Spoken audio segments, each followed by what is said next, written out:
Hey DC, what's up? It's me, yours truly. I am back to post a quick video here. And this is going to be a video response actually to Chad Everett, his most recent contest.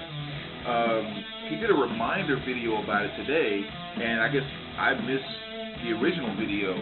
So what I actually probably do is put a link at the bottom of this video. So if you haven't done a response to this most recent contest, make sure you go down there and check it out and kind of jump on board. I think he has like 2 weeks or 2.5 more weeks. One kind of straight question, kind of right to the point, although it was one that was really hard for me to answer. I guess kind of the context of his question is just one of those elements of music I don't think much about, don't pay much attention to, but simply put, what he was asking was, show an album or talk about an album, name an album where you were really disappointed or just don't like the mix on the album. Where if you could go back and in the studio and actually change the mix on it, or I guess maybe in the same tone, maybe they did a new remaster or something and it kind of sucks or whatever, but just some album that you really like that you're just not very crazy about the mix.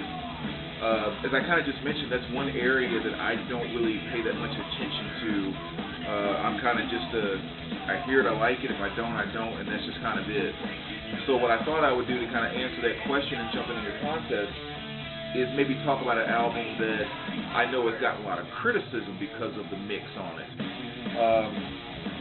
And that would be this one here that you actually hear playing in the background. And it's Metallica's Death Magnetic.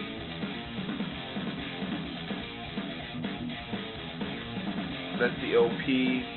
Then you also have the CD here, which has that neat kind of multi-page front, so it kind of looks like the coffin actually going underground. Just, I don't know, it's kind of neat for a CD, I think.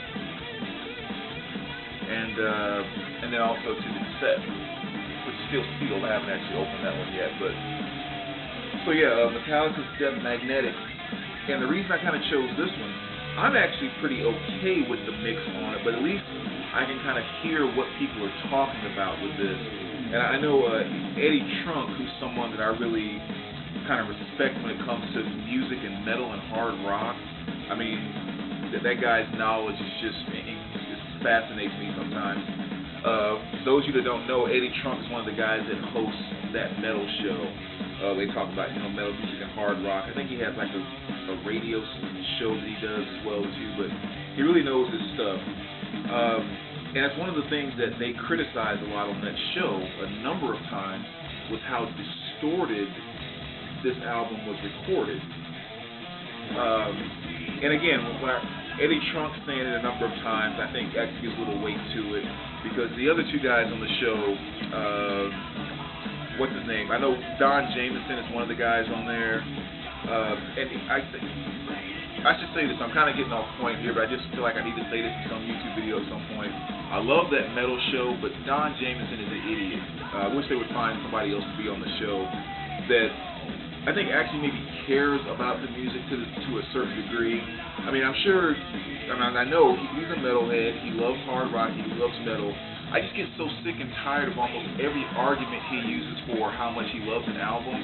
It always ends up being something around, it's just when I heard that album for the first time, I thought like the gates of hell were opening and Satan himself, like every argument he uses has something to do with how evil it is, something like that. It's like,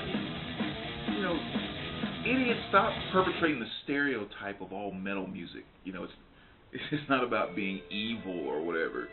But I don't know. Again, just another little footnote.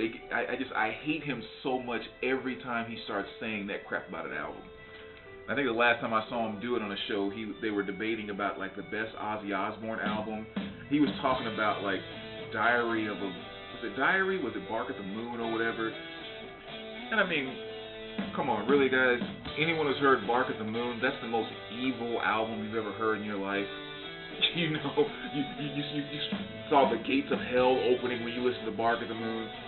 Ozzy, as much of a god he is, as much as I love him, he's about as close to pop metal as you could possibly get. And I love every bit of it, don't get me wrong. I mean, Ozzy is the man. I love him to death. But Anyway, kind of getting back to the subject at hand, I just had to get it off my chest about him. Eddie Trunk on there, like I said, he's talked about a number of times how distorted the album was. He even asked Lars face to face in an interview one time, like, you know, yeah, I've said it. How come you recorded that distorted? You know, it's kind of funny.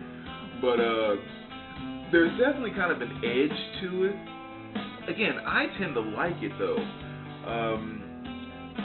You know, especially considering the fact that metal itself tends to be centered around the distortion of guitars. And so for them to kind of put an edge on it by putting a distortion into the recording and mastering of it, I didn't necessarily see a problem with that. But there definitely is some distortion in the way that it was mixed. Personally though, I don't know if I would change it. I mean, it adds a crunch to the album. I don't know. I kind of liked it myself.